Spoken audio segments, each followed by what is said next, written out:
Welcome to selfdiscoverywisdom.com, formerly known as Self-Discovery Media. On these podcasts, you're going to hear people who speak from the heart. They've taken the journey in life. Many things have happened to them, but they've changed it to happening for them. And in their strength, their courage, they've discovered their abilities and their wisdom, and they are now sharing it here with you. Do enjoy each show. We bring it to you with love and knowing that it's going to help you on your journey of life.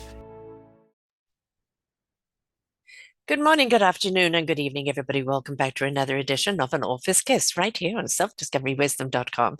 I'm your host, Sarah Troy. My guest today is Wendy Horwitz. We're going to be talking about her book, Milkweed and Honey Cake, a memoir in ritual moments. It sounds rather yummy, doesn't it? So what is she going to be sharing with us?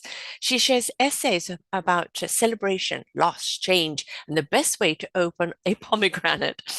Holiday delights, that disappointment, a couple marrying in the pandemic finds a surprise after a rainstorm, and topsy-turvy search for a gravestone honors her ancestors. When a graduation is cancelled, Horwitz serves prompt to circumstance on the front porch, and through the shifting seasons of life, amid the scramble of pet guinea pigs and birthday parties, her children add wonder to the comedy to tradition. She explores how ritual can exalt ordinary moments and frame the extraordinary blue heron and the old cupboard scent and the lingering feel of engagement ring long gone, prompt reflections laced with yearning and humor. Guiding us on a wooden path into the kitchen table is a messy garden under a Trent reverberating with song, and she traces the boundaries of ritual, considering what we do with ritual falls short and how we might adapt to each other's practices. And when the wider world seems broken, new rituals can provide hope. So wonderful. This seems to kind of maybe come about, the idea of it or the experience of it through the pandemic. Welcome to the show, Wendy. Thank you, Sarah. I'm really, really honored to be here. So was it a pandemic thing? I've got time and these things are happening. This is now reflection time. There's time to write the book. Well, I have to say, this book started quite a while ago. It started, and this might surprise your viewers and listeners, as a travel book. I love to write travel essays, and I had several published, and others were in the works. And I thought, oh, great. I can ride the wave of women's travel writing, and I'm a solo traveler in all my adventures and misadventures in West Africa, the Mediterranean, the US, Latin America. It can be a great book. So I started to review those essays and to start to create some new ones. And I realized this isn't going to be a travel book. There are geographic journeys, but there's another journey going on, and that is the search and the uncovering and the creation of meaning, and meaning with the thread of ritual in all its forms through it. So you asked about the pandemic. Events like that, these cataclysmic events, certainly cause one to reflect. And as I looked about me during that time and other challenging times, both personal and worldwide, I'm always writing. So I was writing through this, and I realized, for example, during the pandemic, that people were adapting their rituals, weddings, funerals, graduations, and that did make its way into the book. But it was no longer a travel book. There are bridges in the book, and there are some international settings, and I do travel, but it is more a journey of the heart and the soul, I would say. I kind of, you're talking about the rituals. I mean, when we travel, isn't that part of the exciting thing of discover other rituals in other parts of the world, and then how similar they are or how different they are to ours, and maybe even shedding light on a ritual we do that we didn't realize we did. Absolutely, absolutely. And I have to say, if people think this is going to be a triumphant, I come out shining in the end kind of book, it's not quite that. I make a lot of mistakes and I flounder. And apropos of rituals in other countries.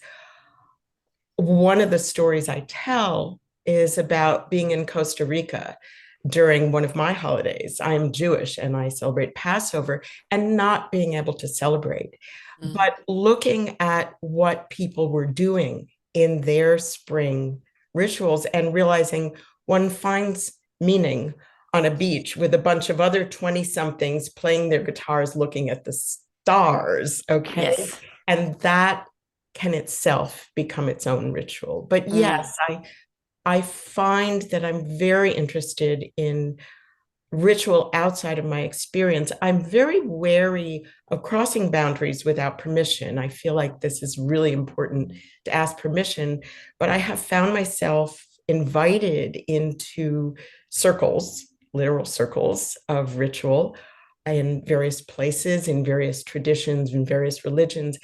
And it definitely inspires my own sense of what is possible in my own Mm. life as well. I'm always saying this, that one of the problems I think with humanity is in many ways they're so busy surviving that they're not wandering. And I think if we could step back into wonderment, exploration, inquiry, um, just that wonderful thing to learn, other people's rituals, other people's life stories. It's just, we see so much there is in common, right? But it also shows so many possibilities and things that you can overcome because you're sharing the story, you're coming across the story of other people that have met their own blockages and challenges in life. And I think if we don't step forth without wonderment in our hearts, we've forgotten how to enjoy joy because that wonderment comes, joy comes from the wonderment. It comes from the exploration of life. And if you're not willing to explore it, it's going to get dull. Well, you have picked up on a central theme of my book, Milkweed and Honey Cake, which is this idea of wonder and awe. Mm, And I write about that even in the day to day. So mm, some of the more mundane moments that I tell stories about are my son boarding the school bus for the first time. And you think, well, what's ritualistic or awe inspiring about mm, that? But for me, it was a moment of almost revelation that these little ones are scurrying along the sidewalk with their backpacks like little baby sea turtles to the great ocean.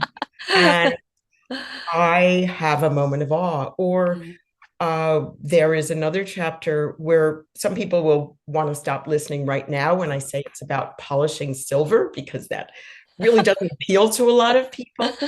But it's about objects, Mm, objects that you have gotten from other people that hold their legacy.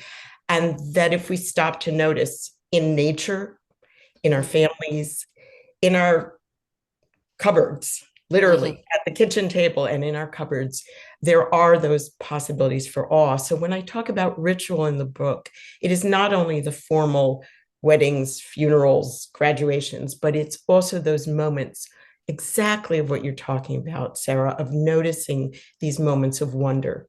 mm. And sometimes that is poignant, Yeah. but it ultimately gives meaning and joy. Mhm. And so those little times, those little objects hold a lot of possibility to me. I have a lot of history around me, that from family. I have a chair that goes back to my great grandmother, 18th century.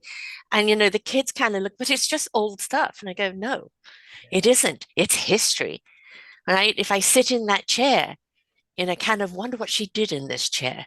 I wonder who came to visit her and sat in this chair as I polish silver, which no, I don't generally like doing, but I understand, I'm polishing something that's been in our family for a long time.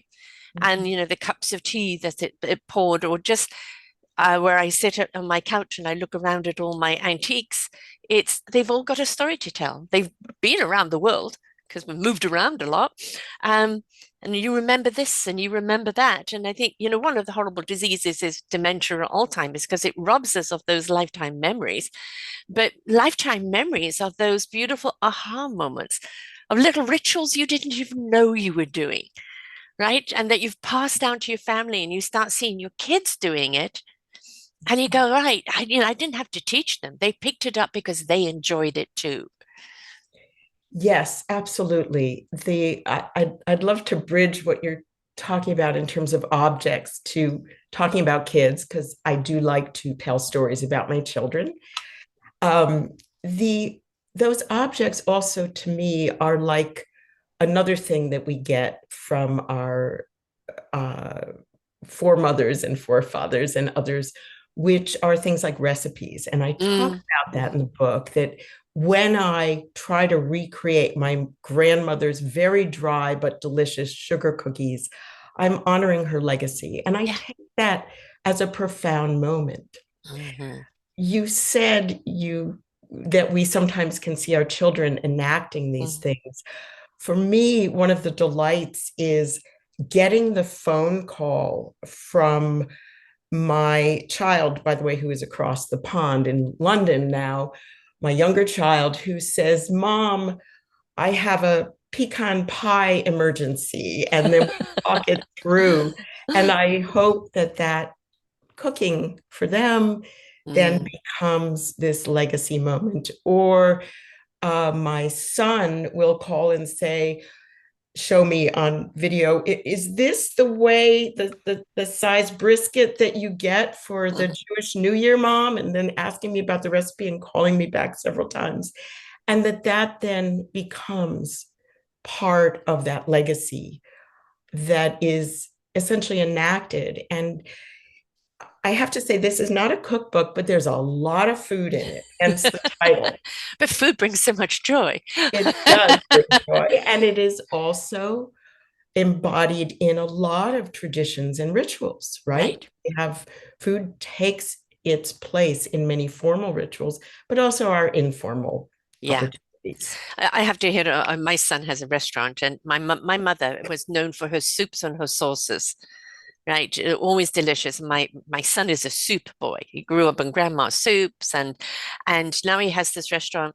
And although yes, it's catering to the Canadian crowd, there's always those soups that come up. Because that bowl of soup, even when we go out and he's going, I've got to have a bowl of soup, and it's that kind of flashback to grandma's soup. And then of course I made soups. But there's so much of a little of how I brought him up, a little of grandma, a little of this and that. And even though he's doing it his way with his type of food, you can see the common thread. And you can see the same reason when grandma put soup in front of you and you enjoyed it, it warmed her heart. So, when people leave my son's restaurant, if they've got a smile in their tummy and a smile on their lips, he's happy, right? So it's sometimes those rituals or those traditions and those things, they take their own identity, but the reason behind them is the same. Absolutely. I find that from my experience and my tradition, if I adapt it to my current life and to the current Hmm. world, Hmm. that for me sustains the tradition. So, for example, we have in Judaism a lot of holidays. If you look at the calendar, ones I didn't even know existed, by the way, until I had my own children and decided this was a gift I could give them, Hmm. the cycle of the seasons, that you take it and you say, okay, how do we make it for modern times or for my Yeah. sensibilities?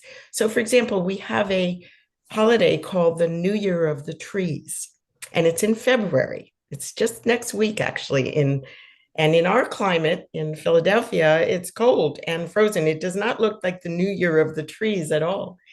But coincidentally, my son was born on that holiday. So for Ah, our family, we do some of the traditional things. We eat fruits from the trees and we say blessings over them. But I also have come, as others have, to see it as an opportunity to appreciate our natural environment and to think yes. about protecting it. So it's an old Mm, religious ritual that takes on new meaning. And my children may come to do it even a different way. And that's how at least we sustain it, by that yes. adaptation. By the way, also, I tell this story in the book. We also, humor is very important in my Mm, family. And so very few things are very, very serious. And that holiday, for example, I describe in a chapter called Coconuts, which is called that because part of the ritual, starting from when my kids were little, was for the children to smash open a fresh coconut with a hammer, looking at me like, is mom gonna like say something about safety, pouring out the milk and giving the sweet, fresh coconut to our guests. And there's Mm. something about the taste of that that is very profound in ways that I like to reflect on. It's also a fantastic educational platform.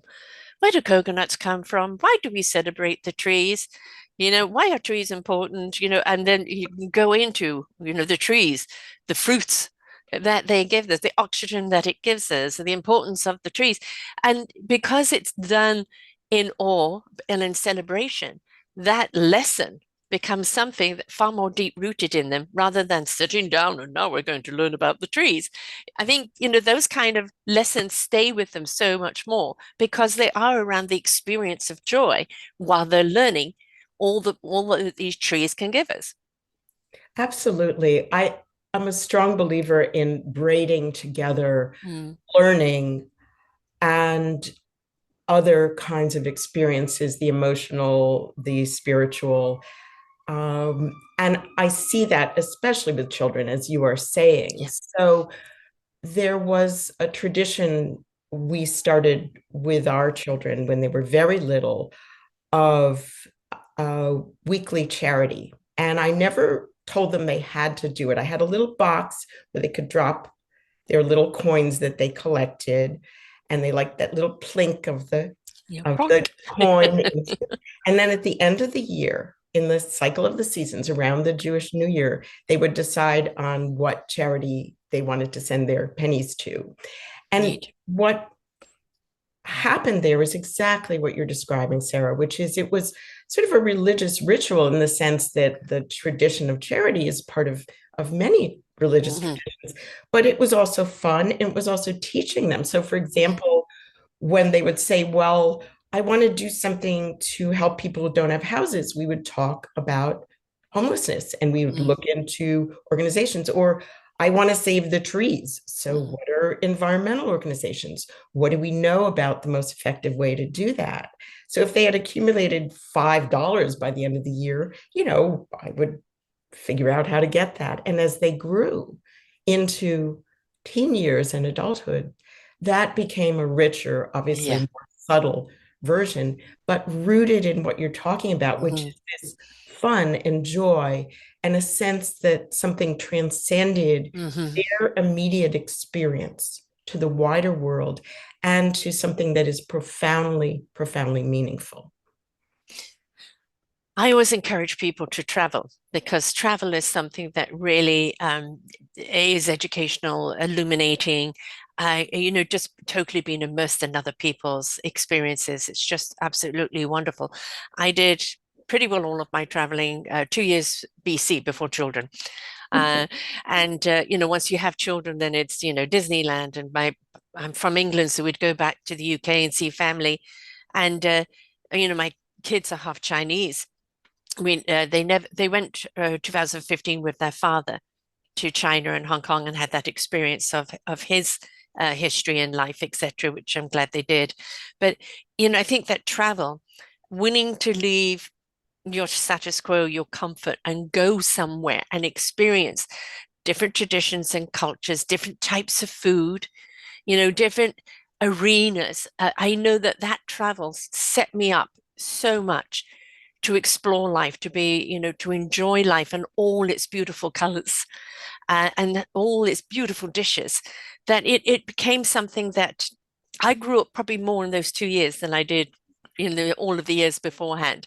And I think if we could get all of our kids, if everybody could kind of leave their comfort zone and go and travel somewhere and experience rituals, traditions, lifestyles of other nations, I think we wouldn't have so much divide today. We'd have more embracement.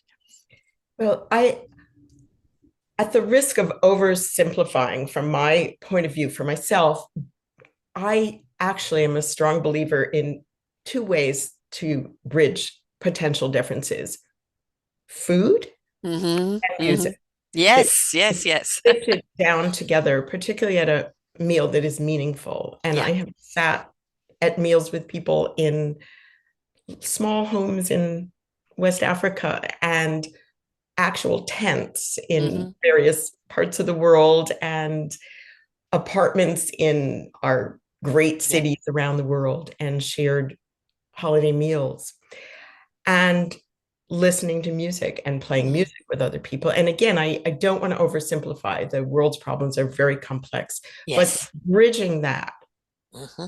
time of sharing that meal, I describe in the book a time that I spent on an Indian reservation with students where it was a volunteer opportunity. And I almost hesitated to write about it because I didn't want to intrude Mm-hmm. or mar the privacy of that community.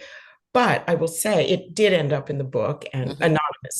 I don't say Yeah. exactly where it is, but we shared nightly dinners Mm. with this community who opened their doors to us, me and my young college students and my colleague, and cooked for us. And sitting around those hot, yummy stews and Mm-hmm. soups, apropos of your Yeah. son, and gorgeous vegetables and breads was a real important way to create bridges Oh, and to 100%. sustain those. And Absolutely. The thing about food, a lot of people are just eating just to sustain themselves. They're not eating to taste, to enjoy, to, devour. And when you're eating food that is different, that is being lovingly cooked, the frequency and the love in that food already, you can taste it, right? And then the experience of trying new food, opening up you just open up all your senses completely, and that kind of sets that wonderful atmosphere to where now you can share stories and you can talk about each other, each other's lives. And whenever those doors open for you, they cook with love. They cook with wonderment of wanting to know, who is this traveler, who is this person, and they want you to go away not only with a happy stomach but with a little bit of their history to take with you. And it's just a wonderful thing to experience. And yes, music. I lived in South Africa for a long time, and if you went into the Transvaal, I was on a farm one night, just clear sky, because no other buildings around. And this is before apartheid. So the workers were on the other side of the wall, and the owners were this side. And they started singing.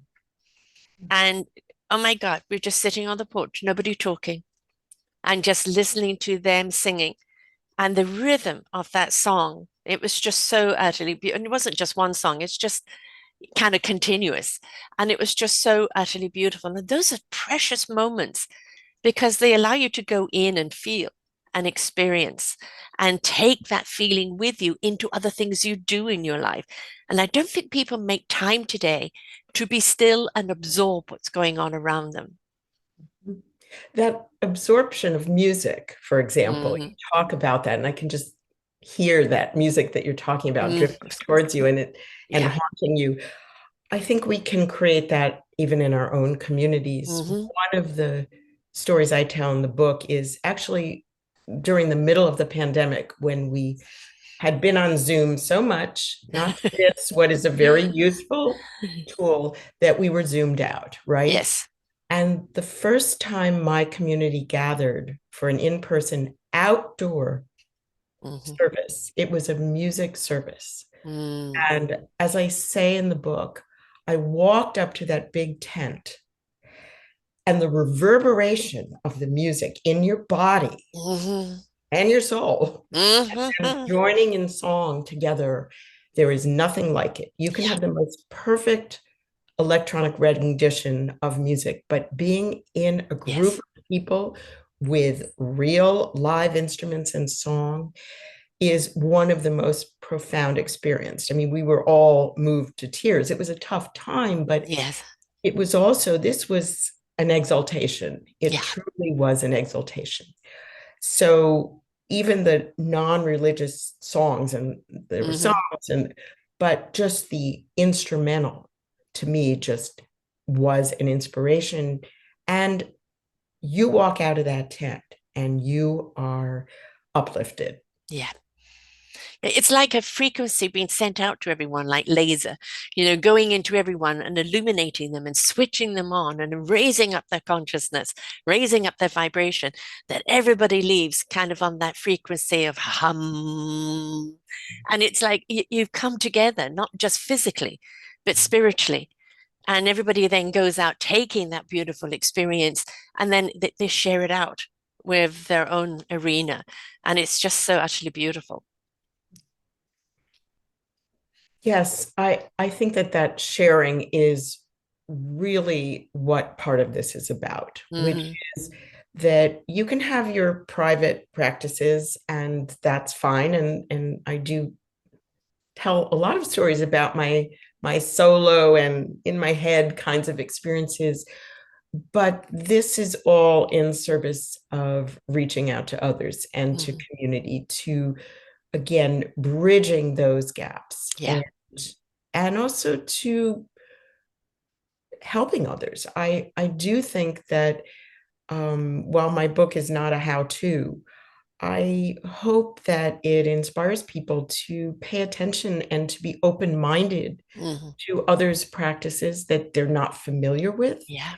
and not to steal them and not to say, oh, that's outside my experience, but to just observe and with curiosity and see it as an invitation to think differently, to perhaps behave differently, and to share that definitely with others. I like, for example, at my own holidays, to invite people who have never been Yeah. to my tradition. And it's always enriching because someone brings, so I mentioned the New Year of the Trees. Mm-hmm. One of the things that we started doing was accumulating readings, not religious readings, but poems and excerpts from stories and little snippets and songs that have to do with trees.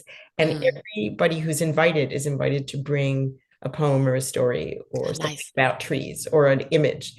And we've accumulated those over the decades, and we have this little Mm. booklet now. And I'm fascinated with what people bring. So everything from a poem by, let me see, Leonard Nimoy or Mm-hmm. Edna St. Vincent Millay, to something that their children wrote Yeah. about the beauty of trees and songs and humor and things like that. And that, again, someone goes away and they have this deeper appreciation. And I feel like, to me, it is just an invitation. It Yeah. is in the form of an invitation, not saying, oh, you have to do this or Mm-hmm. you should go out and do what I'm doing, but rather as an invitation to explore and to do what you said earlier, Sarah, which is to look for that awe, to look for that Yeah. love as well. I have a motto: inspiration begets invitation. When you're Mm, inspired, it invites you. These mm, shows are always about listen, learn, and apply. mm, Because when you're inspired, it's like, well, why don't I try that out? Why don't I look at things differently? Why don't I pivot a little bit in a different direction? And sometimes that's all it takes, is that little bit of pivot from that inspiration that I can't unsee now what I've just been shown. mm, But now I start to recognize it in other things, in other people. It's opened up my perspective, it's opened up my mind. And instead of being narrow minded, me and myself and my world, and I don't want to know, it starts moving and you start seeing things and you realize what's the common denominator of all human beings? We're mm. all here to survive, to thrive, to have a meaningful purpose, to contribute, to be a part of the collective, right? And to be happy. And we're all looking for that. And if we embrace each other, you talk about trees. Judy Dench's documentary on trees, by the way, is absolutely wonderful. BBC England did a documentary on it and is absolutely fascinating. And they did this camera of the fiber optics of the trees talking to each other. They have this camera on very, very slow, and you can see everything connecting, whether it's a dead tree, live tree, from all of the trees. It's a matrix of communication and connection. And I look at us as human beings, why can't we be that forest? Why can't we find that connection? In music, you have different musicians coming together. And another analogy I always use is about our instrument. What is our instrument in life? How do we learn to use it? Yes, we can be solo, but when we join an orchestra, each in our own strength, and we choose to play harmoniously together, we transcend. So, can we be the orchestra? Can we be the forest? Can we be the kitchen of food of abundance?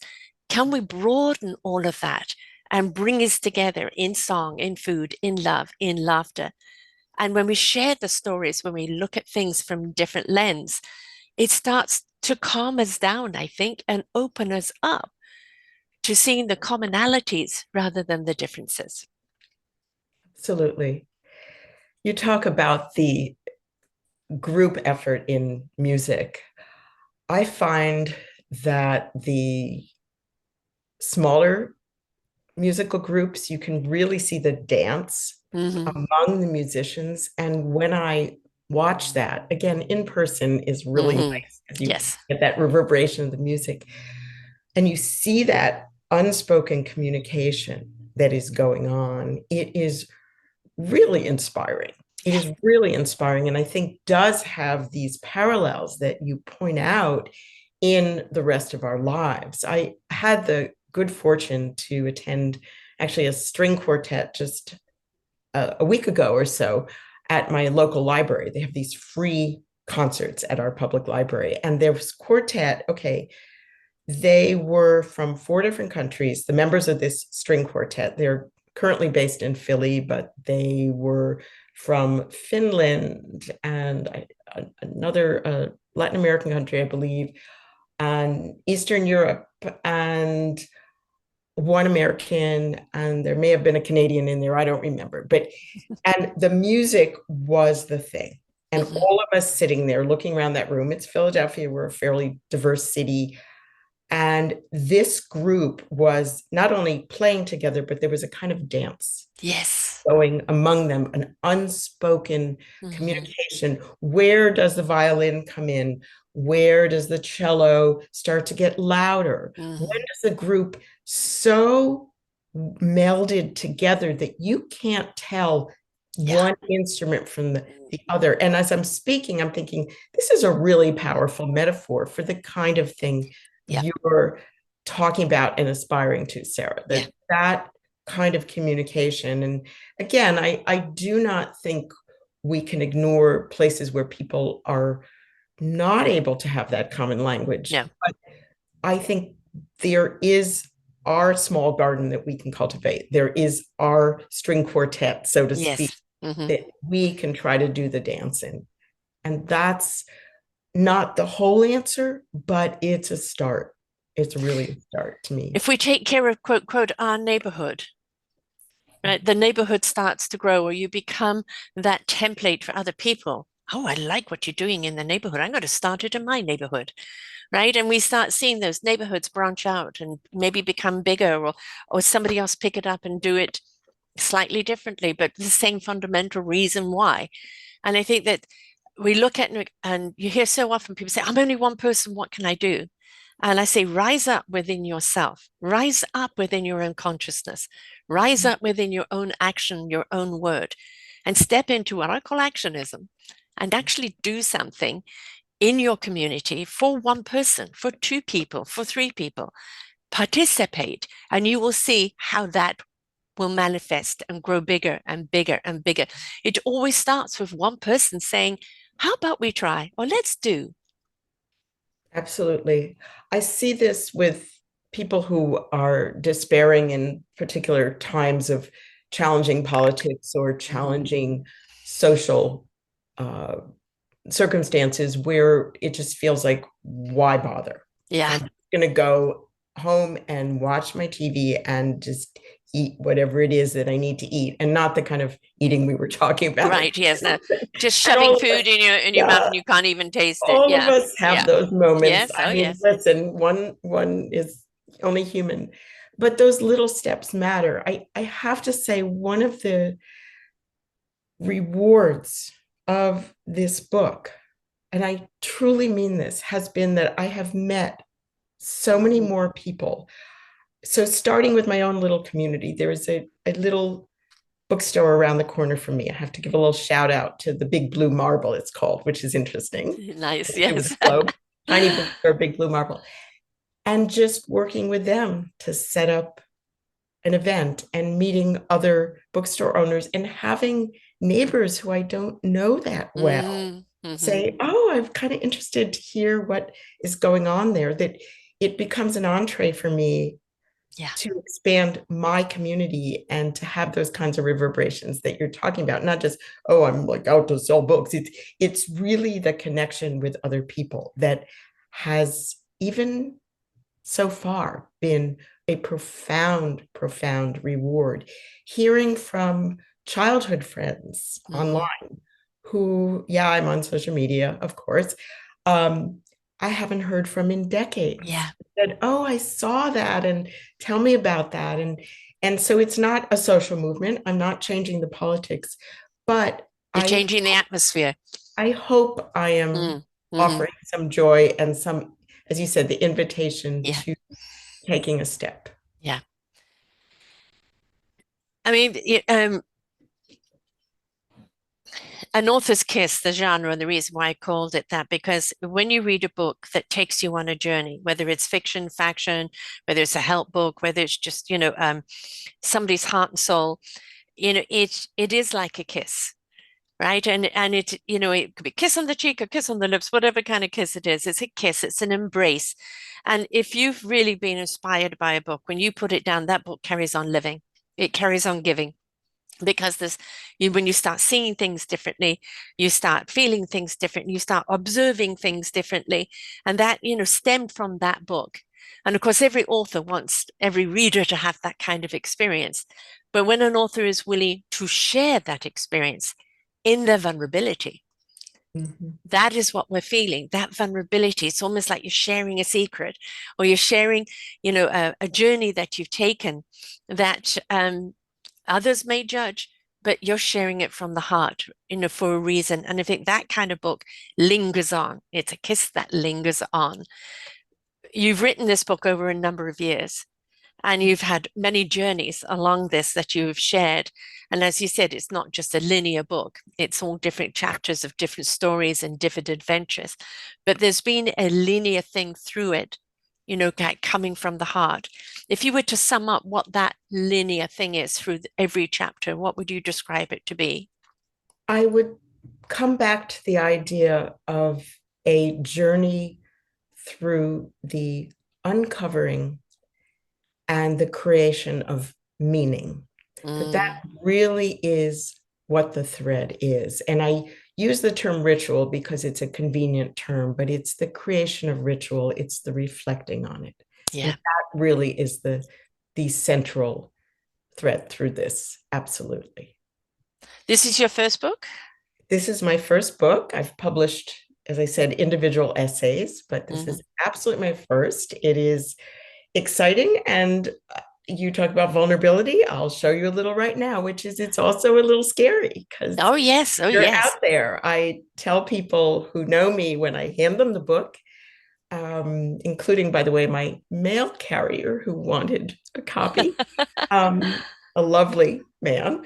Um, you will learn things about me you didn't know. Yes. And that is fine. I'm putting it out there. That vulnerability is part of, I think, the writer's task, whether it's Mm, fiction or mm, nonfiction. Mine is true stories, it's not fiction. hmm But even fiction, you are making yourself vulnerable by your words. And I think mm, the writer, like any creative person, and like maybe all of us, yeah. you need to have a bit of audacity to say, yep, it's worth my telling these stories. Someone will want to hear this, and humility. Yeah. And humility, it can always be better. I screw up sometimes, It's human. and you're going to see all of it. You're going to Hmm. see the range of that. So I think that the notion that our stories, anybody's stories, even if you're not a professional writer, are worth listening to. Yeah. I'm fascinated with people's stories. Mm, I come by this a bit honestly because I was actually originally trained as a child psychologist. I Mm, don't practice and I don't teach that anymore, but my interest in that was to hear people's stories and to help them use those stories to help themselves, and particularly children's stories, which are mm, wonderful. And so to me, all of us have a tale to tell, whether you have the privilege, as I do now, to finally have that published and mhm. out in the world and for everybody to see, or you are just sharing that in your community or with another individual who then passes on that tale. Those stories need to be heard and they Yeah, need to be preserved and they need to be passed on. And all of them are precious. I'm going to have to, sorry, do a shameless plug here. Um, Please. I put together an anthology last year called Our Forgotten Children, and it's 15 authors around the system that has let our children down and what we need to do about it. Because I say, when you're aware, you begin to care. And most of the time, people aren't aware. So, how can they take action? So, we need to make them aware what's going on, what's broken, how we can collectively put it right. And this is book one in the series. The next book is Our Forgotten Seniors for the same reason. You know, and a lot of people go, well, I can't write a whole book. And that's fine. Then be a chapter in a book, right? That maybe is your first step. A chapter in a book where you can share either your opinion or you can share. I've just done another one. So now, one, two, three, that would be three anthologies, four anthologies. And I wrote my own book, which I got to rewrite. But it's sharing. Don't be too shy. You don't have to be the professional writer. It's about that content. There are editors. There is AI editing. There is other ways of perfecting it into a way to make it more readable, but share the story. Share how you feel about something. Because again, when people are aware, they begin to care, they start seeing what's needed, and then they take action. So whether it's the action, like for you, is illuminate, pay attention to the rituals and the joy of life. It's there. Open up your eyes, see it, feel it, experience it. What are your own rituals? What are your own things that mean something so much to you? Pay more attention to them, feel them, pass them on. Or whether it's an awareness book of what is going wrong and how we can put it right. It's that vulnerability to stand behind something, to stand with something and say, this is my voice that I am contributing for others to benefit from. Absolutely. And it can be as well the oral story. Yeah. So I have several stories in my book that were told to me by Mm-hmm. others. The story of my nephew and his wife's wedding during the pandemic, they Mm-hmm. told me that story in person, and then we did it again on Zoom later. A story from a childhood friend of mine whose parents were bakers. We had a bakery in our town, the most amazing bakery, but they survived the worst horrors that a human can survive through their baking and Mm-hmm.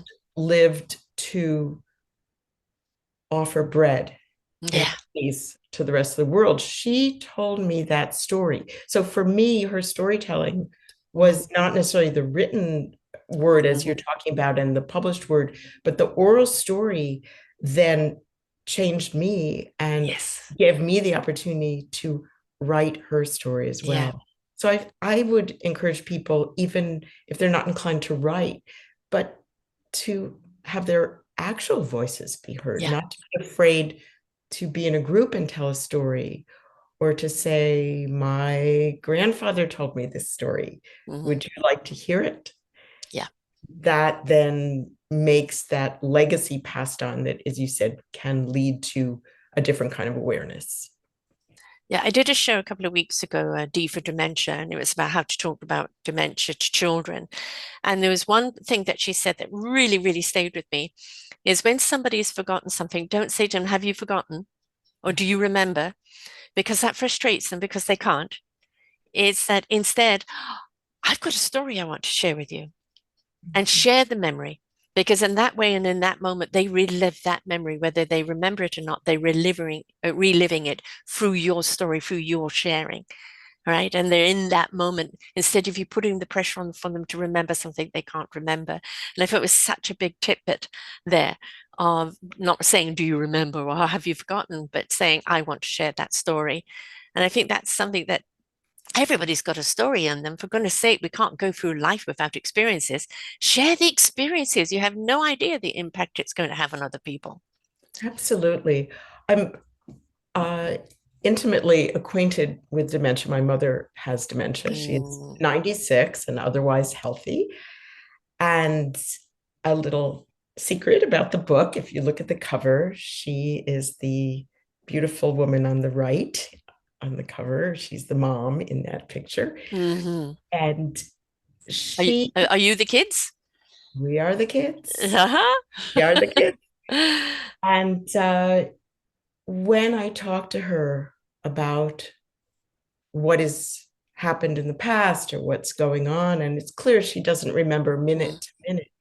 But I love your guest's phrase about, can I share a story with you? Because it's the invitational mode again, right? Yes. It's not, Ma, didn't you remember that? Which Yeah. makes somebody anxious and Yes. feel bad and then worry what else they're not remembering. Mm. But instead, we often say, oh, Mom, do you want to look at these pictures Mm. of your grandson's wedding? Look at this. And not, don't you remember he got Yeah. married?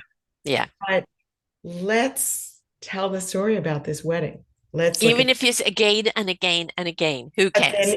Right. which, by the way, has a ritualistic quality to Yeah. it. We repeat the same darn prayers and liturgies over and over. And frankly, it's boring sometimes and your Yeah. mind is wandering.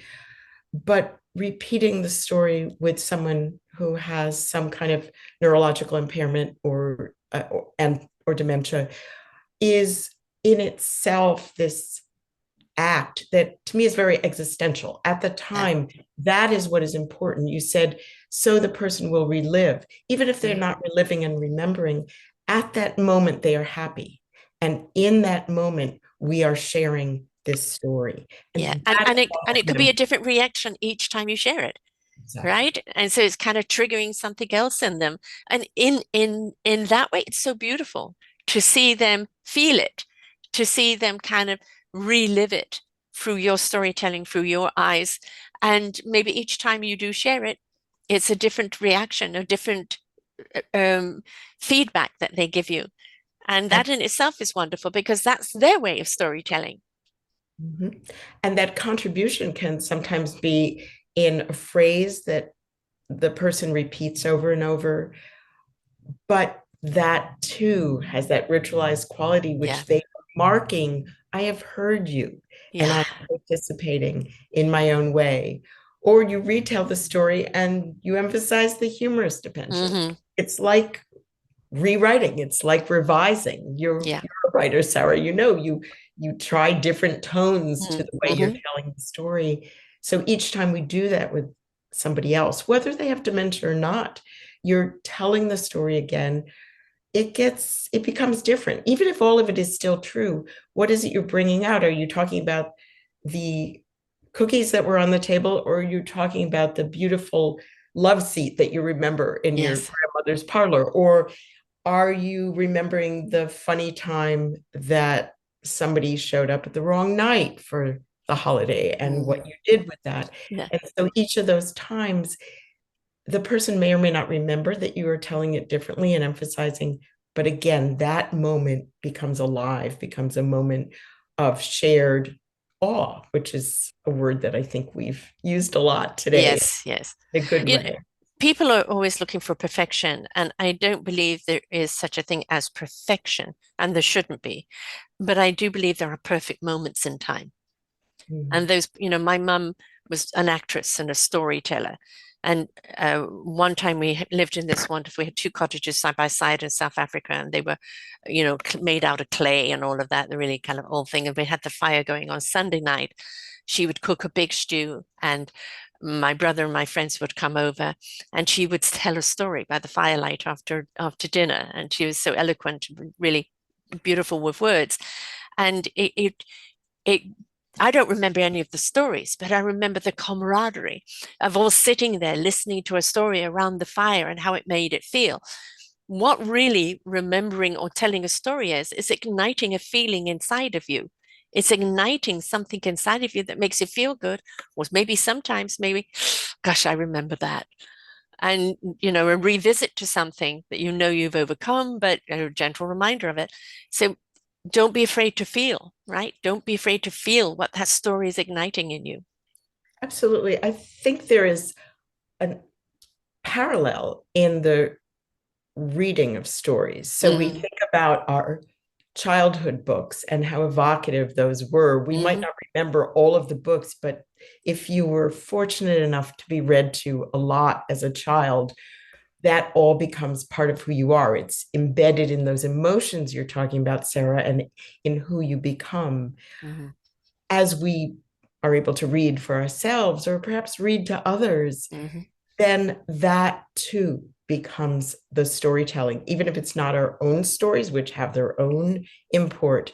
Reading other stories aloud or reading them to ourselves, sharing those books and stories with others, then has that same kind of reverberation. I believe that it can become very meaningful. It can become something that is carried with you as you go forward. I think of the books on my bookshelves. I mm, recently, or in the last few years, as many people have, I've cleaned out a lot. I got rid of stuff I never want to look at again. But there are books that I hold on to that some of them I reread, some of them I don't. There are books of poetry that mm. just picking up the book and paging through it becomes this moment that reminds me of other moments and Yes. also reminds me of who I am at my core. Yeah. So I have totally gotten over, I will say, needing to have my bookshelves reflect all my education and erudition. Right, right. Yes. I mean, you're a podcaster, so you need that. But Most of those books are people I've interviewed. So right, yes. exactly. So, but a lovely backdrop, and it's meaningful. But my bookshelves on the third floor of my house, I don't need those to show off. Like when I You're right. was, look at what I've read. The books that I have saved and that I would reread or share with others are meaningful Yeah. or they're fun. And those stories, even though they're not, again, my personal stories, become that kind of meaningful moment for others as well. Look at this beautiful book of poetry that I am reading right now. Try it out. See Hmm. if it's something that you want to enjoy as well. And that then becomes part of who you are, I believe. Storytelling, I think, is essential. I have two grandchildren. One is 3 3/4, the other one is 22 months. And my 3 3/4, when we play this game with George and John and Bill and Ben, who are the cops of these cars, catching people that are racing and all of that. And the other day he said something to me. And I said, I want to play this game forever with you, Grandma. And I said, like I want to go forever, yeah, or until you die. Fair. And I said, but you're going to be a big grown man when I die. Okay. But it's like out of the mouths of babes, right? It's just like, and my kids have read to them since like they were born. So, they go to bed having story time. The story time is really big, but also I tell stories to them, like not just books, with them in it. There's the hero and this, that, etc. That's always been my storytelling type of thing. I believe it opens up their psyche, their possibilities, their mind, their articulation in their own storytelling. Because he now tells me stories, and for a 3-year-old, quite profound stories sometimes. Things, statements he comes out with. That is because brought up with the word, with the book, with the conversation. And a lot of Mhm. people think, oh, you can't converse with children; they don't understand. Well, speak to them in a way they will understand, and then invite them to rise up in their own wonderment and exploration of how they could present something. I think it's essential, that wonderment we talked about right in the beginning. Let's stem it right in our children. Then they will take these adventures that are study the rituals and create rituals along the line.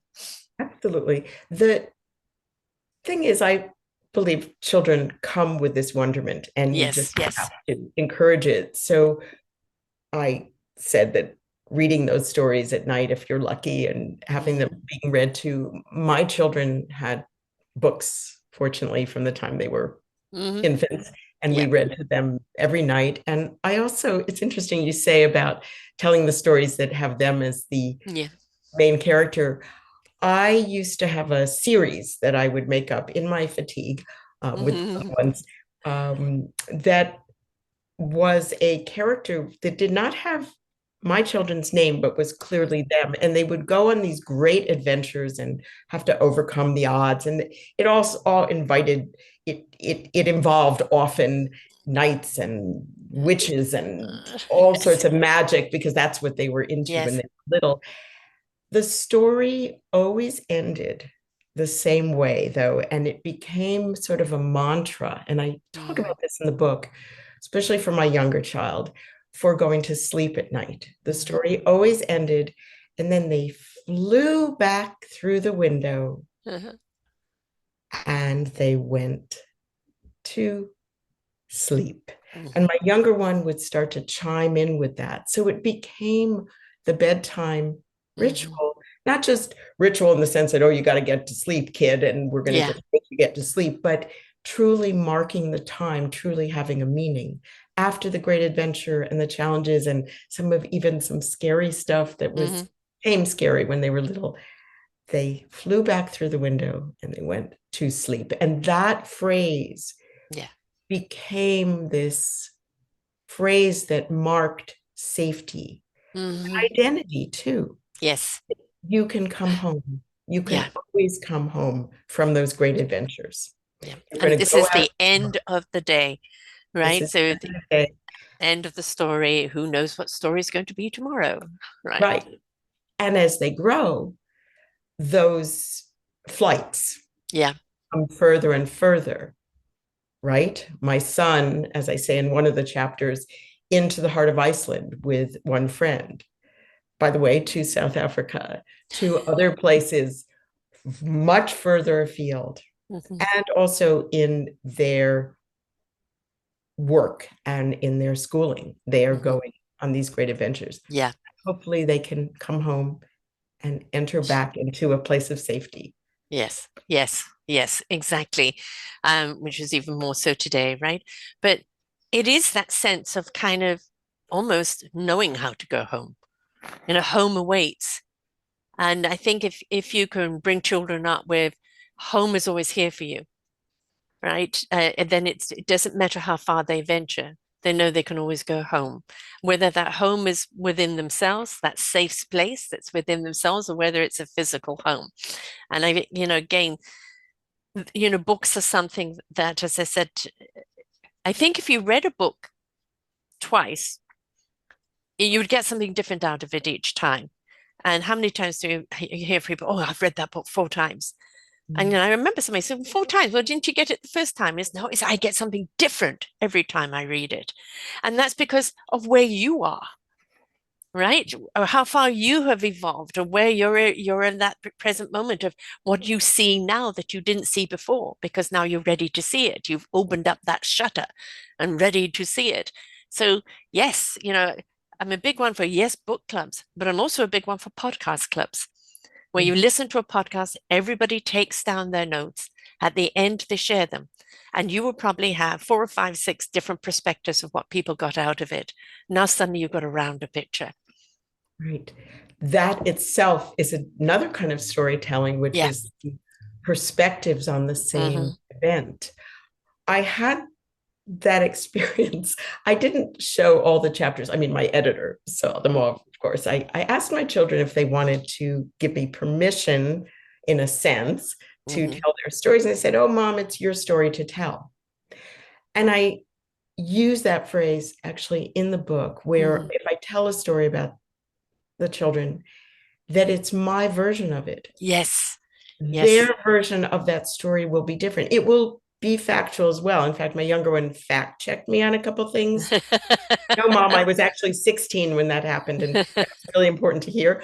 But that circle that you're talking about, people taking those notes and then telling their version of what they Yeah. heard, it becomes this collective Mm. storytelling that is quite meaningful. Yeah. Quite meaningful. You are creating community and you are also producing something totally new. Mm-hmm. It didn't Mm-hmm. exist before, which is those varied perspectives. The response that somebody has to a book over time, as you said, you're different as you go along. You're learning new things all along. Mm-hmm. What are you noticing? And you're noticing the aesthetics of it. Maybe you're noticing the language. Maybe something moves you to tears that didn't because you hadn't, Yes. say, Yeah. experienced that as much. Maybe there's something about loss that you Mm. understand Yeah. differently now, or celebration even. And that reworking, that rereading, to me has this interesting mixture of the new story. It's new Mm-hmm. in a sense, and also a marker of your changes. How do Yes. I measure myself against that experience? Mm-hmm. I do love, though, that image of your people listening and taking notes and then Mm. bringing it together again and then talking about it. It is kind of the book club quality, but Yeah. it's a little different because it's this spontaneous stories that they're hearing. Exactly. And I that's haven't very I've never different. thought of it that way. Right. And that's what we want. We want people to think a different way. We want you to hear other people's thoughts. Oh, I saw this or I heard this. I've never thought of it that way. Yeah, I get it. This is what I got out of it. And now, we're sharing not what only what we got out of it, but we're also kind of sharing a lot of who we are and what it meant to us. And then when we can again show that vulnerability and sharing of my self-interest, my perspective, not being guarded, well, what I think about the book is up to me, it's sharing it because that's what it's about. Um, it just helps us all grow and helps us all understand each other. Why did you see it that point of way? Well, I had this experience and it triggered that. Oh, I didn't know that. Open up, be free to converse with each other. No judgment, no shame, no blame. Just open up, listen, and feel and support. Yes.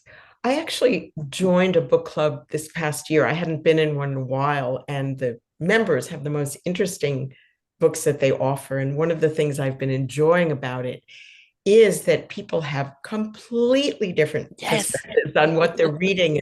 Some people really didn't respond to a book, and they say that, and others of us just absolutely responded, and it's haunting us. And we learn something from that. Mm, So I will hear somebody say why it didn't speak to them. And it makes me actually look at things a little bit differently, yeah. even that lack of response. And it is very much about the person. We Hmm. respond to things like books, like Hmm. stories, with our whole person. It is saying as much about you Yes. as it is about the book. We're not being literary critics, and even literary critics, some of themselves are in those Yeah. critiques as well. That's part of what makes it interesting. There is that opening up and saying, I took this book into my heart. I Yeah. loved it. The language just spoke to me. I was crying at this point, or it did not speak to me. I am feeling like it's a little bit at a distance for me. And that also says something about the Yes. person, that vulnerability. You're saying, no, Hmm. it didn't touch me. That itself is opening up, right? Exactly. Why didn't it? What was it that was missing for you? Right. What kinds of things do touch you? Mm, That's the response, I think, that helps someone then tell actually a story that spins off of the book we read, right. right? And that person, if they're willing to, could read that book again a few months, a year, or whatever later, and then suddenly get something out of it. It's where we're at right now as what we're going to receive. And then when we are at a different stage in our life, we can read it again and we'll get it in a different way. It's like, when people say, well, I tried that once, I'll never do it again. Like if it's something harmful, like driving off a cliff, no, I don't recommend it. But like if it's a food, your taste buds have to adjust to this new food. Well, why doesn't your brain and your psyche have to adjust to a new perspective or a new way of doing things? And the more you immerse yourself into it, the more, normal it becomes. A lot of people are fearful. And I say, have common sense fear. That common sense fear is don't walk in front of a bus, don't jump off a cliff, don't put your hand in the fire. That's common sense fear. Don't walk down a dark alley at night, right? That's common sense fear. If you take common sense fear with you, and instead of the fear of the unknown, but the wonderment of the unknown, and that common sense fear is traveling with you, that will let you know, no, that's dangerous, that's okay, then you're open to that wonderment. But so many people put fear in the way of learning that it stops them from really growing. Yes. Fear really is at the heart also sometimes of the rejection of Hmm. particular practices. So, and I certainly have been guilty of that. I think, particularly when I was younger, I had to maintain my central identity, which was so important, and make sure you knew who I was and that that was very contained. And why Yes. would I open myself up to this mushy spiritual stuff? That's like not me. And I talk a bit about that in the book about changing my view, for example, about religious practices, Hmm. which I have my own take on and my own Hmm. interpretation. But that openness Yeah. over time, either to revisit something you tried, like the book, Yeah. Yeah. or like a practice Yeah. that you thought, that one for me, that wasn't my thing. And then you try it again, or something new. I think this is my experience. We were talking about rituals in different cultures, and I would never presume, as I said, to enter without being Yeah. invited. But someone says, taste this, Hmm. taste this with this spice. I've never had that. Oh, it was a little not to my liking the first time. I'll try it again another time. Yeah. Oh, this is actually, I'm beginning to get why these Yes. flavors go together. And Hmm. what is it about cinnamon and tomato that actually really works in many Mediterranean Yeah. and North African flavors? So there's that literal tasting, and then there's the tasting of the experience. So I'm going to make myself vulnerable for a minute here and say that I was incredibly wary and skeptical of meditation and Hmm. that whole world. And I still am probably not very good at it. My mind is too distractible and wandering. And yet, if you're in a circumstance where that's what people are doing, I had the experience recently of a leader guiding us through a visual and meditative practice. And it was 5 minutes at a time. And I thought, okay, let me just try this. Hmm. What's the worst that can happen is I'm breathing more slowly. My blood pressure is going down. There's nothing wrong with that. And if it's not some transcendent experience, so what? That's not the goal. It's trying it, and maybe you'll see things a little bit differently. And I'm saying that somewhat hesitantly because that's my vulnerable point. I'm Hmm. not someone who likes to be known as I don't even like the word spiritual applied to me. And I'm being ironic in my voice because my book is all about that. It's Exactly. That's what I was going to point out. It's like you do I know that? resistance is futile, darling. Yes, thank you. That's exactly right. And that is that openness. Yeah. That's what we're talking about. It's like try it. It's the Yeah. uh, And also there isn't kind of one size fits all. For some people, being spiritual is in meditation and yoga and this and that slows them down and has them be more present. Well, you have been present. That's what spirituality is being present in the moment and raising that frequency, that vibration to a higher consciousness. And that higher consciousness of basically love, where you do no harm to others, for to do so is to harm you, right? And it's opening up in compassion and kindness and loving towards one another. That, in a nutshell, is what spirituality is. You're already doing it in your book by sharing the stories that had so much heart meaning to you that you want to share that heart experience with other people. People think that they throw the word wokeism around. They just be kind, be present, be genuine, and generous with your words and share from the heart. People ask me, who do I interview? And I go, those that come from the heart. It's not what you're doing per se, it's who you are doing it. And when you come from the heart and you share something with such passion and conviction, you are already in spirit. well, you are very kind to include me in that circle of people who are sharing that. I do appreciate you're saying that, it is from the heart, Sarah. Mm-hmm. It is very Mm-hmm. much from the heart. I will say that the process of completing these stories, which yes, it took several years of the rewriting. I love writing. It's my profession. I enjoy it. But putting that on the page was at Mm-hmm. times extremely challenging because some of Mm-hmm. it is painful and Yeah. it's apparent. My hope is that even those painful stories, there aren't a ton of them, but they're Mm-hmm. in there, will be something that somebody identifies with. Yeah. This is the human condition. Yes. I have my own identity. I have my own background. I have my own experiences, but there is the very human commonalities across those boundaries, Mm-hmm. across those stories that I trust people will respond to. And if they don't, that's okay. There are many beautiful books out in the world. This is not the be all and end all. Believe me, Right. Yes.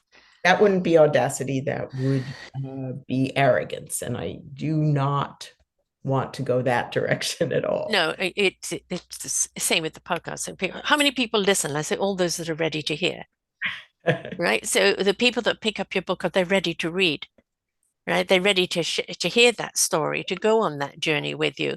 We can put the book on the bookshelf, but we can't force people to buy. We can put the podcast out there. We can't force people to listen. But when they're ready, when there's something about it that really, I need this right now, or this is interesting, or this is intriguing, then they're willing to listen, to read, to learn, to apply. And that's the thing when you relate to something, gosh, she's been through that experience. I'm going through that experience. How did she get through it? What was the mindset behind it? What was the heart set behind it? It's liberating because it shows other people you too can get through this. There's no avoiding it, it's always through. Everybody has to go through something to get to the other side, but it's how. And most people are crippled because they don't know the how.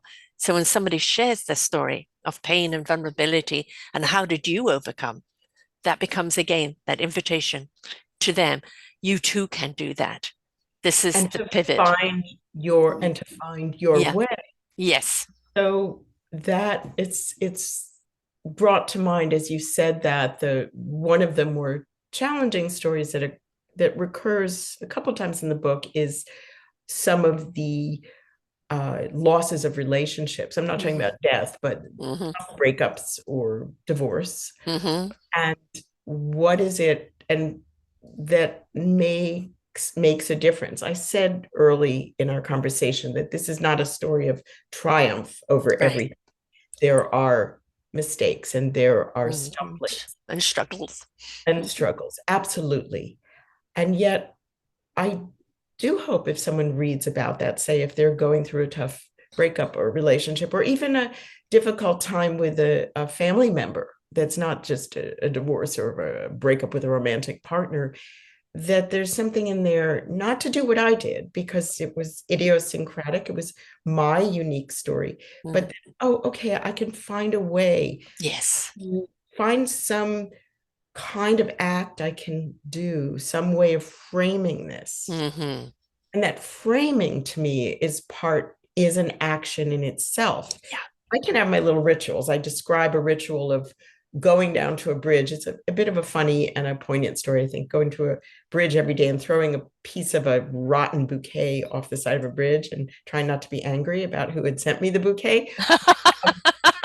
And but here's the important part of it. That ritual I sort of stumbled on and I did that and I forced myself to do it every day for a week. And it was the framing of it. Yes. Bridges to me have a profound symbolism. And Mm-hmm. I had just thought, well, I'll do it where I take my walk. I'll go to the bridge Mm-hmm. and there's flowing water and I can throw pieces of this bouquet over the side and that'll be really cool. And I'll be like, good It's riddance. been washed away. Yeah. So that was my first thought. But once I started doing it, the bridge became more important than the Mm. flowers. Yes. Yes. So there was that serendipitous discovery. Mm-hmm. And the meaning of the bridge was framed for me ultimately by my own background and tradition. And I did not know that Yeah. was going to happen. Uh-huh. So I guess part of that the message there is for people to take that step towards whatever their bridge is and to check it out. And they might figure out how that is meaningful in some ways. Is it just bridging the gap? Is it a Right. way to release and let Right. go? Or is it a bridge through life Yeah. that you have to take a step through with some courage? So those days that were hot and muggy and mosquitoes, I did it anyway. Mm-hmm.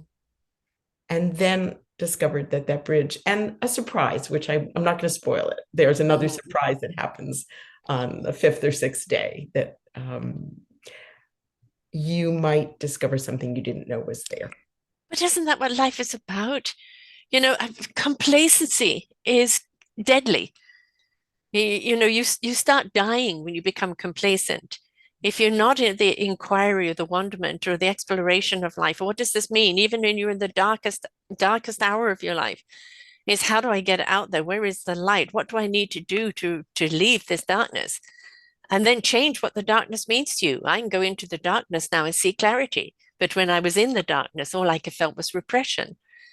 And do I want to continue to feel this way? No, I have to go and bridge onto that bridge and step over into that light that's blinding, step into it where I feel the shadows are chasing me, to find peace within myself that I can go back into that dark and with clarity see things that need to be seen and not fearful of the dark repressing me. That is that courage. It is that strength. It is those abilities that you discover only if you're willing to take the journey. And if you become complacent with my lot in life, it's, I'm meant to suffer. Life is about suffering. No, life is a struggle, but it's ultimately about learning. What are you going to do with that knowledge? How willing are you to learn that knowledge and apply it?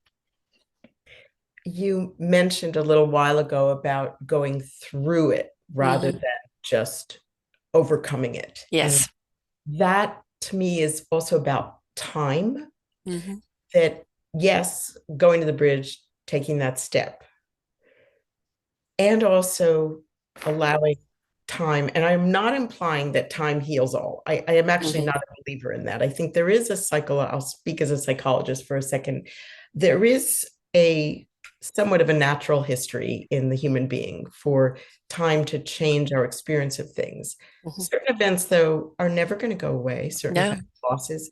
So the question then becomes how to be going through that time in a way that marks the time. My own tradition, for example, when we lose a loved one, so when my father died, I ended up observing the tradition of being home for 7 days, not working, not looking in a mirror, and people bring you food. And then there's a 30-day period of saying a prayer, and then there's an 11-month period, and then there's yearly. And following that external ritual marked the time for me. But you need not have that tradition. You can mark time in the best sense, not marking time like, oh, it's 7 days and I'm just, but okay, that's 7 days. I will go through it. I will sit. I will allow the emotions. I will allow the experience. I will allow the mourning. Yeah. And not the way other people did. Right. I do tell the story of that week, actually, and my siblings experienced it and did very different things. And each of them found their way through it, allowing that time. And then you'll find the bridge. Yes. I think I'm kind of beating the metaphor here a little bit too much, but it is true that it leads to the bridge, folks. It does eventually, maybe. But time is also something to be reckoned with and to notice and to actually hold precious. That those days matter. Yes.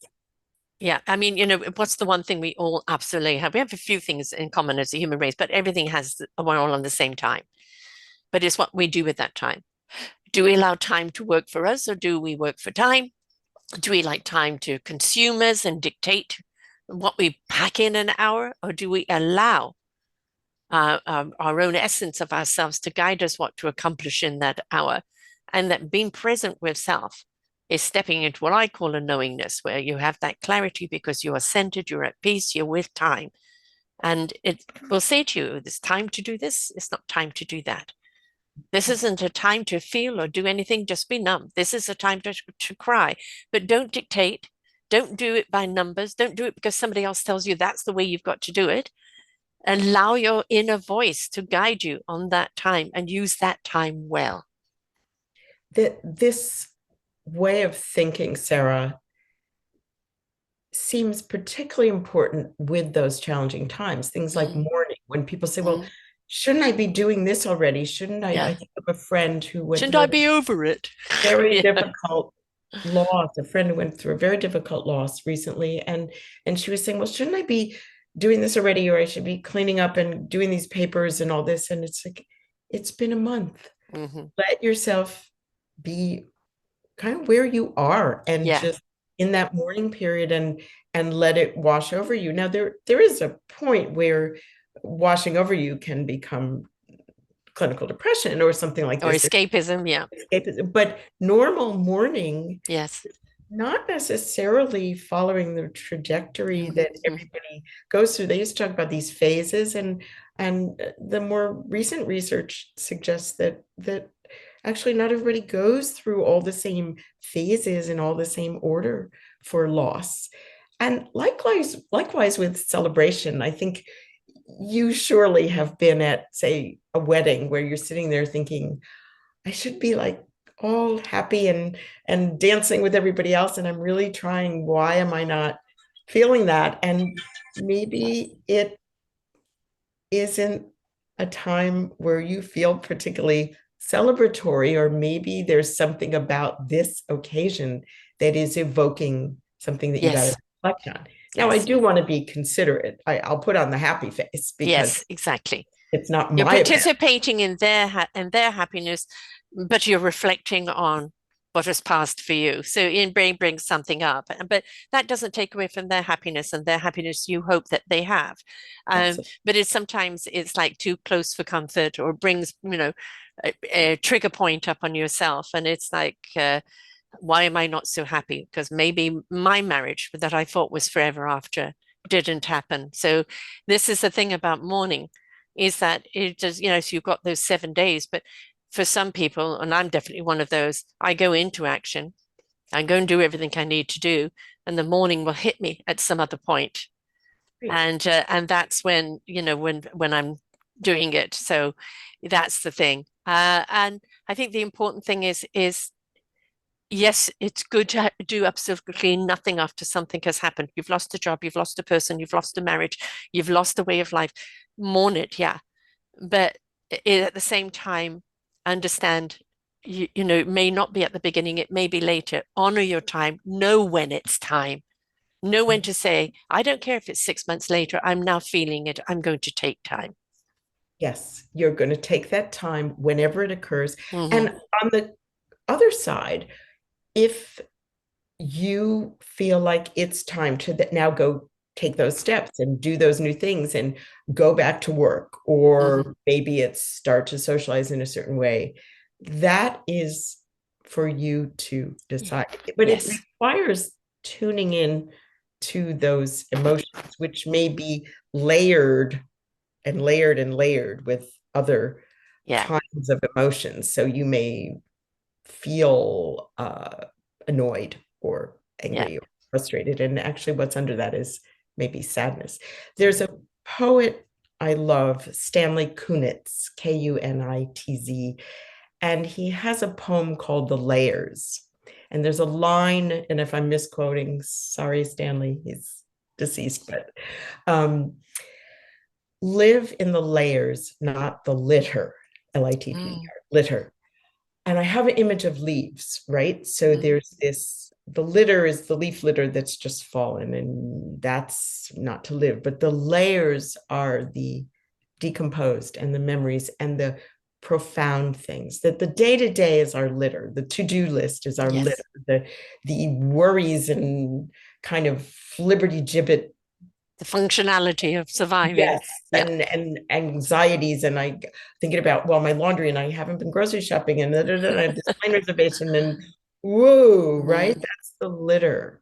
And even in those profound moments, we maybe get involved in the litter, but the layers he talks about mm, to me are the depth, are that central emotion that you've been alluding to. mm. What is that emotion? What is that spiritual inclination? That's the layers. I do find, speaking of poetry, that poetry provides that for me. It provides Yeah. layers. And poems are one of those stories that I read again and again. I always have a couple of books of poetry at my bedside that I will just reread these poems again and again. I see something new. I'm a writer, so I see, wow, I Yes. didn't even notice how he did that. That's so gorgeous. I want to do that too.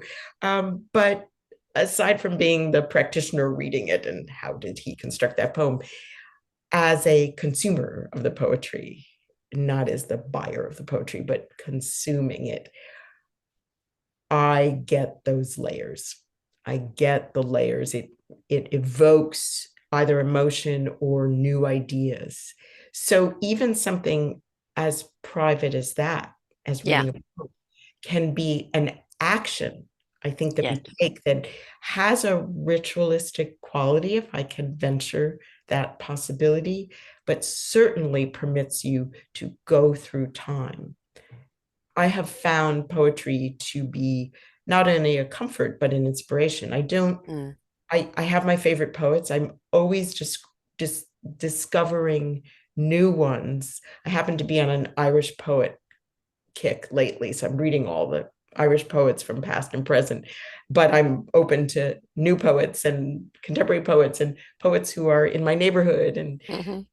that to me is one of those opportunities as well. So maybe for someone it's essays or film even Or song. or song. How many Exactly. songs are poets in song?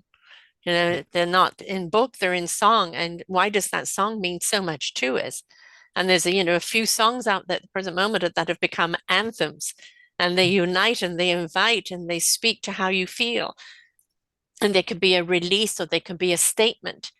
And, poetry does that. It ignites something within you. And poetry and song, it can do the same thing. So whether it's reading it or whether it's listening to it, it is what are the words saying to you?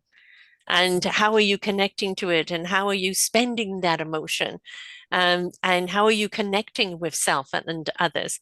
And that's what kind of that observation becomes a reflection of how you feel. Yes. You're taking it in, as you said, in different ways over time. Mm-hmm. You are truly taking it in, though. You have that Yes. vulnerability again, that openness.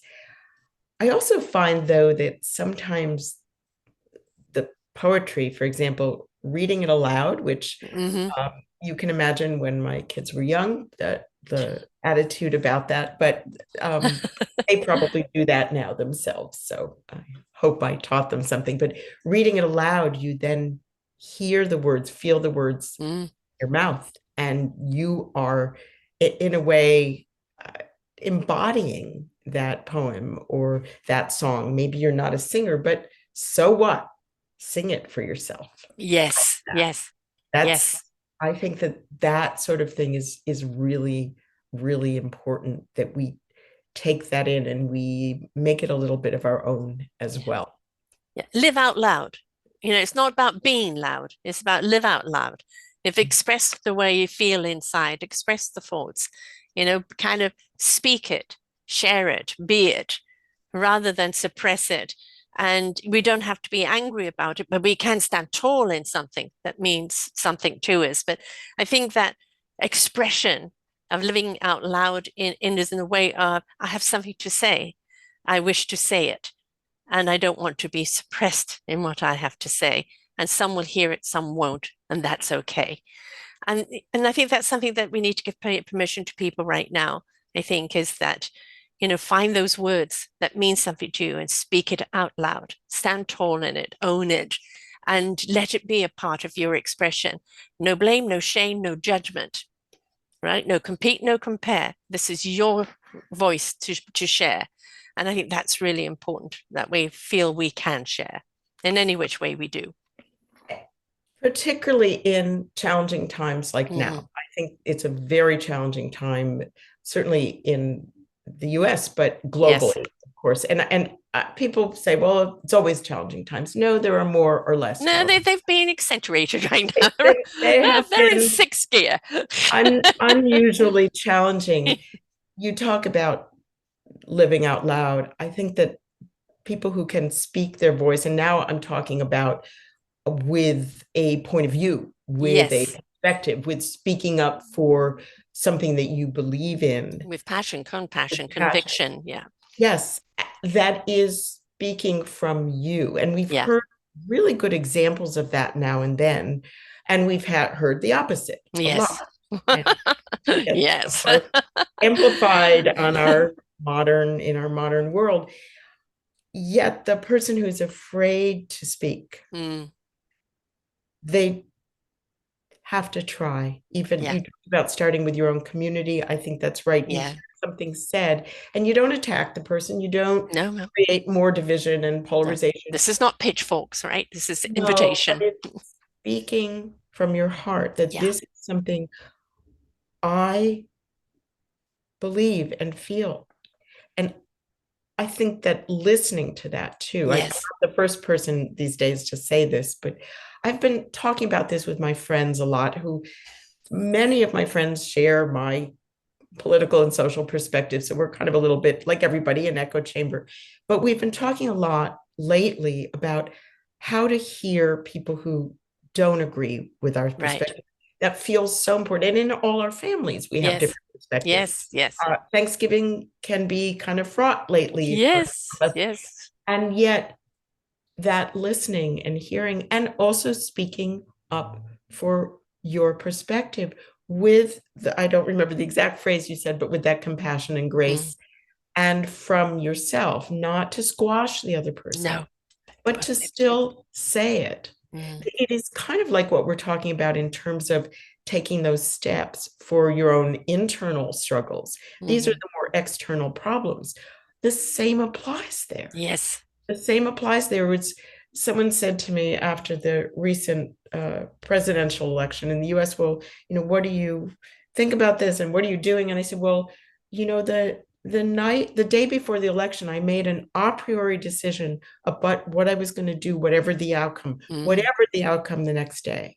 And that's what I did. I decided there were commitments that I would make. And I'm mm, not the perfect person. I'm not the exemplar. I really don't right. say, oh, I'm the angel here. Not at all. I'm just as complaining and annoying as everybody else. But But you're taking ownership. You're I taking took onus on it. ownership Yeah. of it. No matter the outcome, I said Yeah. to myself, I will commit to joining that organization, either way, Yeah. either outcome, and doing something a little more active. I have skills and gifts. I Yes. could use those. I'm a Exactly. writer. Hmm. I'm a speaker. I'm a teacher. I'm a psychologist. I can use that. And so I think there's that you feel less, first of all, you're not in the litter then. You're not Yeah. in the jabbering that goes on and the antipathy and the violent words that go on. You are in the layers of meaningfulness and of action. Yes. It is an Yeah. action to speak up in a Hmm. compassionate way. We can all step into action, every single one of us, whether it is just for your neighbor, your community, or whether it's universally, globally. It is again, with grace, as you said, with conviction. And I believe we are all can be held accountable for our action. Every single one of us. Nobody is exempt on that. Our action is going to come from how wounded our soul, our spirit, our inner child is. And when we see those very negative actions, they very much come from the inside of somebody feeling disconnected from the self inside. When we see people go, I am going to stand up for the voiceless. I'm going to stand up for the people that are under tyranny. We're going to stand up as a community. And just like they did with the Palisades in LA, how people have come together, don't wait for a crisis to come together. Make coming together as something that you do on a daily, weekly, monthly, whatever basis, and make it a practice and a part of your ritual. Then that becomes the norm for others. So we have to stand with and stand up and stand beside and be the wind behind. And we just need to find our way in which way it's going to be.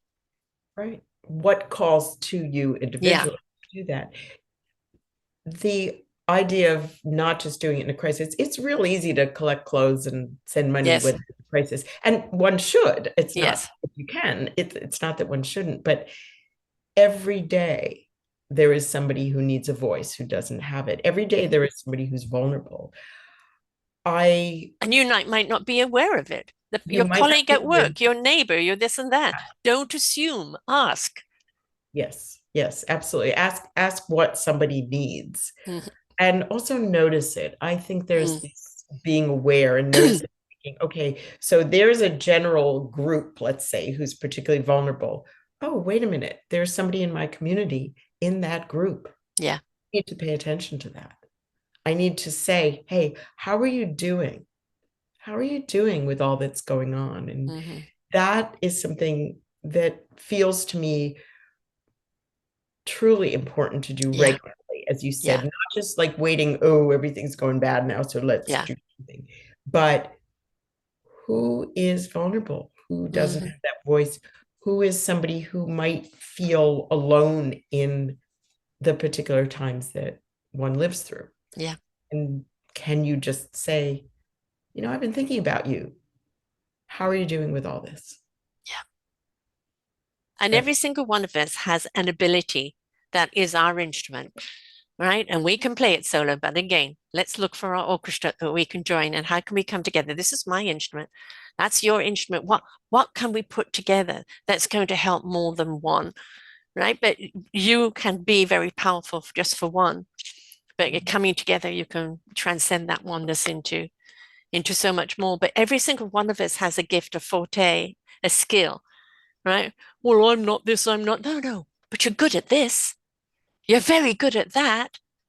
So can you take that and contribute that to something or someone that's going to help them, right? That's it. It's just what action are you taking? The biggest leap anyone is going to take is the first step, right? Just take a step in that direction and be there. yes. That reflecting on what it is you have to offer Yes.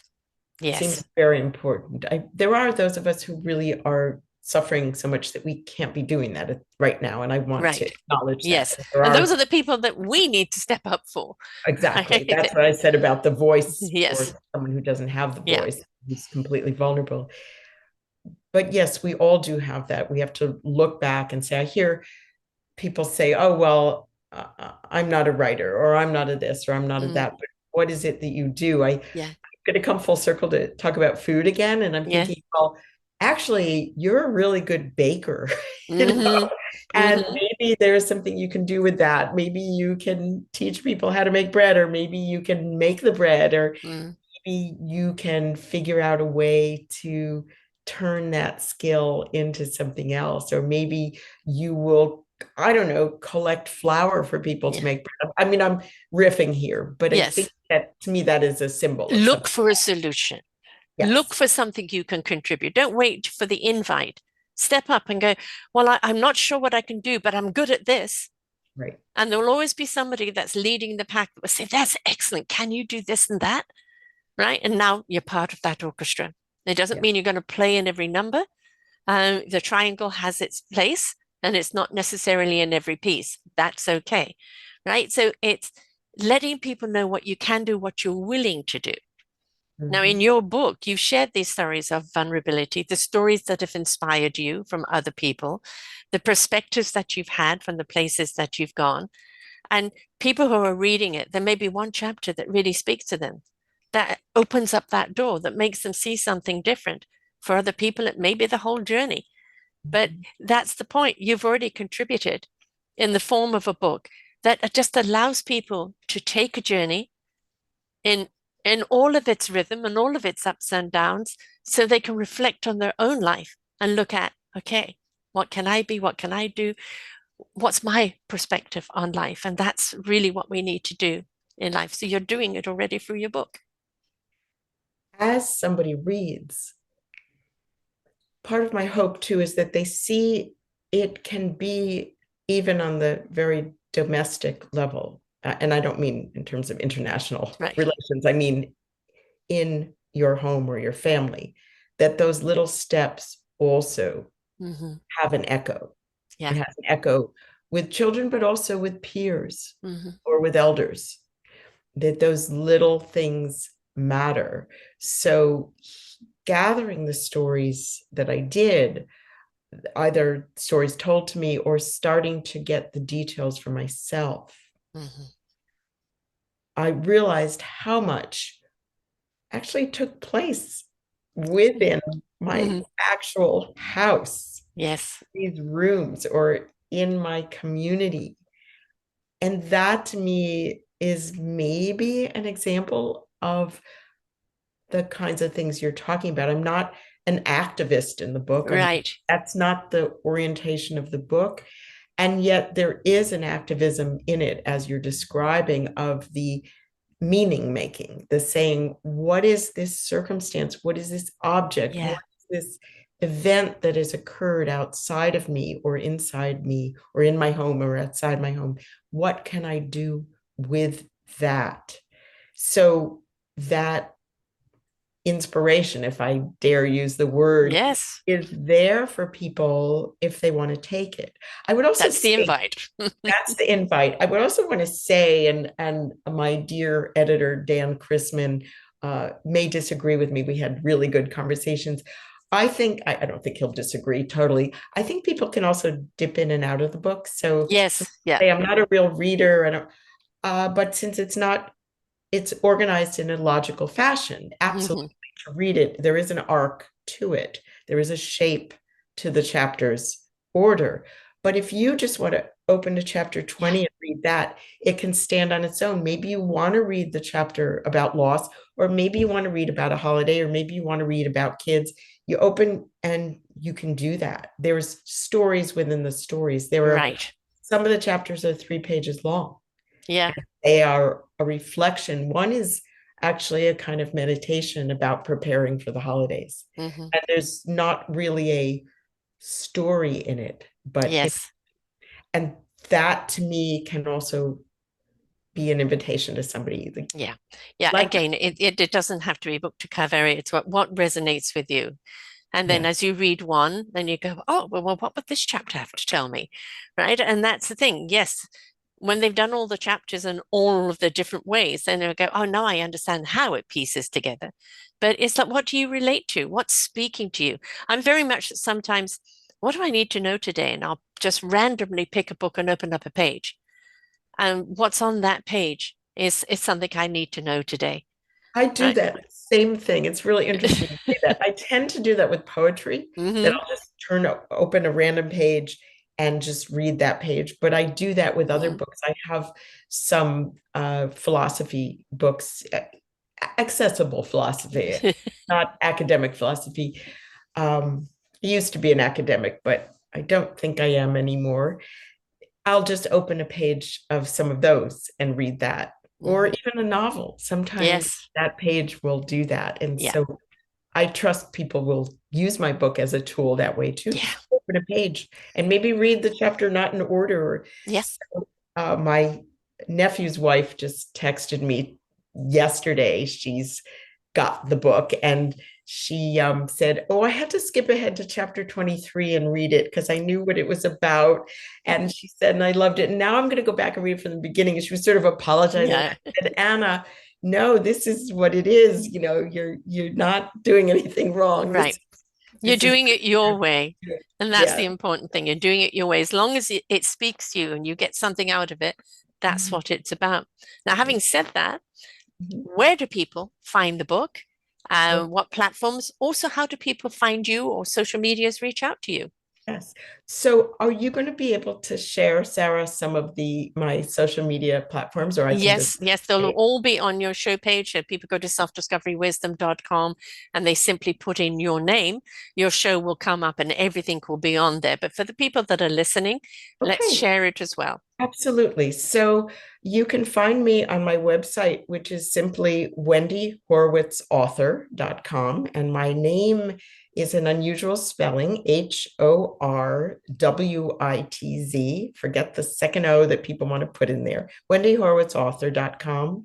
I am also on Instagram, Wendy A. Horwitz, and Facebook professional page is Wendy A. Horwitz as well. And I'm you're on also LinkedIn as well. I'm on LinkedIn as well, Wendy A. Horwitz. So get that middle initial A in there for some of those. The book is available on many of the usual platforms like Amazon. It is also through Barnes and Noble, the large book chain. And those of you who like independent bookstores, there are two ways to access that. Our distributor, my publisher's distributor, will get it for your independent bookstore. Walk in. I love little bookstores and say, can you get me this book? And our distributor will likely be able to get it to them. Or there is a wonderful platform called bookshop.org. Bookshop.org is a platform that services independent bookstores. And the reason I like it is you buy the book and indicate which independent bookstore you want to benefit. And anyone will then receive a percentage. I really love that idea. We are also on Books A Million, which I admit I've never looked at. And there may be another that I'm forgetting. Yeah, Books A Million, Amazon, Barnes and Noble, bookshop.org, my publisher. Oh, the publisher, which is Indiana University Press, IUP.org. The other thing is that I encourage people, they say, well, I don't want to spend money on books. Walk into your public library or call them or put in an online request and say, can you get this book for me? So they will either purchase it or they'll get it interlibrary loan. And I love that idea of libraries carrying books. You don't need to spend the money on it. It's also an ebook on all of these platforms, by the way. Wonderful. It's not a read aloud yet, though. Well, not an audio yet. Yes, no. the audios are very complex, folks. So yeah. Thank you for writing the book. Thank you for sharing your journey. It's really, really important that we do listen or do read or do experience other people's journeys, because sometimes it's vicariously through. Sometimes it ignites something inside of us. Sometimes it's that invitation to actually get out there and have a life ourselves. Sometimes that relatability. But what it does, it takes you away from where you are, has you go on a journey in itself. And then that's the reflection back on your own journey of life. So it's, participation is a big word. I like to say people participate in your own life by expanding your knowledge and your horizon through books, through experience, through travel, through just participating in life itself, which is really, really important. Excuse me, got a cough there. So the book is out now. Get out there. We've got Valentine's Day coming up. There's no excuse actually to give a book. We don't need to wait for a holiday. But if you know somebody that needs something, this is the time. Excuse me. Sorry. This is the time to go and get a book and share it with someone else. So if you do want an excuse, though, Valentine's Day is a lovely one. But I would also say this month is in the United States, Black History Month. Next month is Women's History Month. And I consider women's personal stories to be part of our history. So if you really want an excuse, there's your excuse. Get ready for Women's History Month. But I would say, as you do, Sarah, one doesn't need an excuse to read and share a book. Pass it on. It is a way to engage with meaning, with awe, with your own journey. And I hope people will have that experience as they do read it as well. Listen, learn, and apply, and read, and then have a conversation about it and share the experience. That's what it's all about. Get the book for yourself, get it for your book club, share this podcast. You've had the conversation, now go and get the book, because now you're intrigued what's in it. Right? So whichever way, participate. Read the book, participate in your own life, learn something from it, apply it to your life, because that's what it's all about. Thank you so much, Wendy, for being with us here today. Thank you, Sarah. It has been truly a pleasure to talk with you. I've enjoyed it a lot. Sorry about the coughing fit, folks. So, the book title again for people? Milkweed and Honey Cake, and there's a subtitle called A Memoir in Ritual Moments. Milkweed and honey cake sounds so delicious. I mean, that sets you right there for a yummy book. Great title. So thanks so much, Wendy, and to everyone else out there. Remember, if you want to grow, if you want to learn, if you want to bridge that gap, if you want to get over the bridge, please get the book. Don't forget to share the podcast and just participate in your own life, because you are worth it. We need you, and we can all do this together. So until next time, bye for now. We hope that you enjoyed the show. There are so many more for you here on selfdiscoverywisdom.com. Just go to the podcast tab at the top there, and you will see all the many genres and all 3,000 shows ready for your listening. We are here to serve you, to help you on your journey of life, and we know that through inspiration, it begets invitation. We are supported by you, the listeners, and those that we interview. Anything that you can spare us in donation would be greatly accepted, and we do hope that you enjoy the next show.